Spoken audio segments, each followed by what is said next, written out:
you guys, here with another favorite book, Rosie Revere Engineer by Andrea Beaty. Okay, here we go.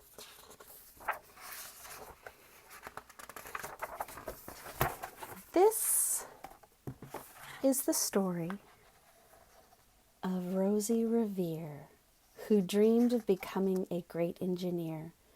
In Lila Greer's classroom at Blue River Creek, young Rosie sat shyly, not daring to speak. But when no one saw her, she peeked in the trash for treasures to add to her engineer's stash. And late at night, Rosie rolled up her sleeves and built in her hideaway under the eaves. Alone in her attic, the moon high above, dear Rosie made gadgets and gizmos she loved. And when she grew sleepy, she hid her machines far under the bed where they'd never be seen. When Rosie was young, she had not been so shy. She worked with her hair swooping over one eye and made fine inventions for uncles and aunts, a hot dog dispenser and helium pants. The uncle she loved most was zookeeper Fred. She made him a hat to keep snakes off his head, from parts of a fan and some cheddar cheese spray, which everyone knows keeps the pythons away.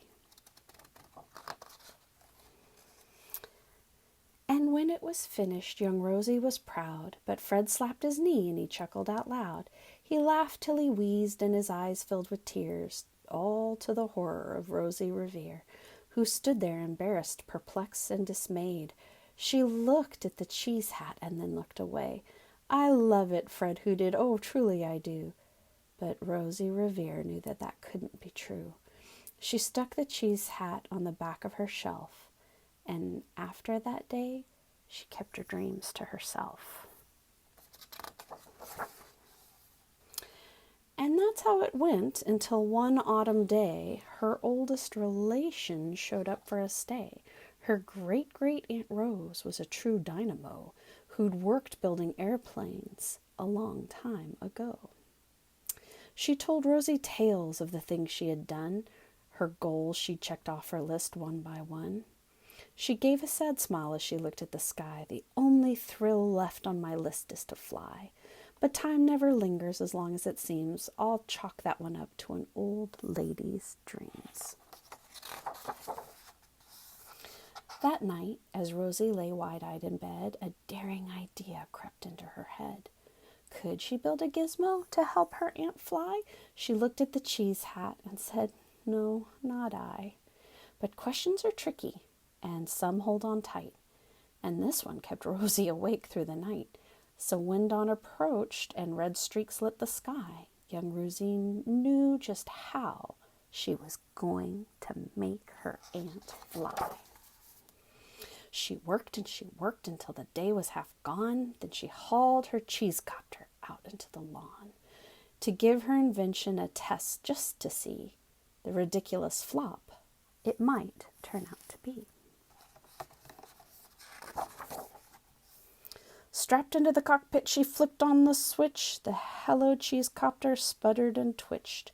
It floated a moment, and it whirled round and round, then froze for a heartbeat and crashed to the ground.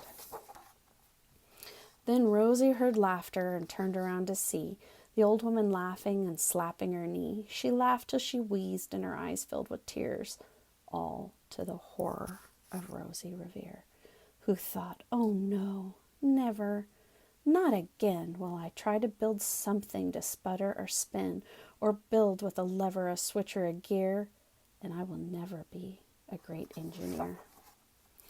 She turned around to leave, but then great-great-aunt Rose grabbed hold of young Rosie and pulled her in close, and hugged her and kissed her and started to cry. "You did it! Hooray! That's the perfect first try. The great flop is over, so now it's time for the next." Young Rosie was baffled, embarrassed, perplexed. "But I failed," said dear Rosie. "It's just made out of trash. Don't you see? This cheese copter actually crashed." "Yes," said her great aunt, "it crashed, that is true. But first it did what it needed to do. Before it crashed, Rosie, before that, it flew.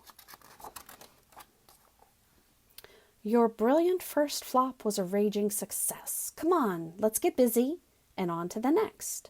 She handed a notebook to Rosie Revere, who smiled at her aunt as it all became clear. Life might have its failures, but this was not it.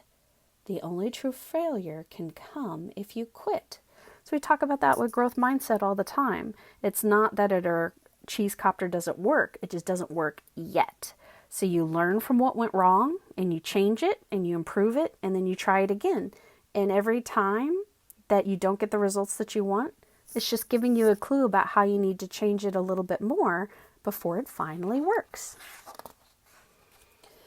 They worked till the sun sneaked away to its bed. Aunt Rose tied her headscarf around Rosie's head and sent her to sleep with a smile ear to ear, to dream the bold dreams of a great engineer. At Blue River Creek, all the kids in grade 2 built gizmos and gadgets and doohickeys too. With each perfect failure, they all stand and cheer, but none quite as proudly as Rosie Revere. The end. Hope you like that story, because it is one of my favorites.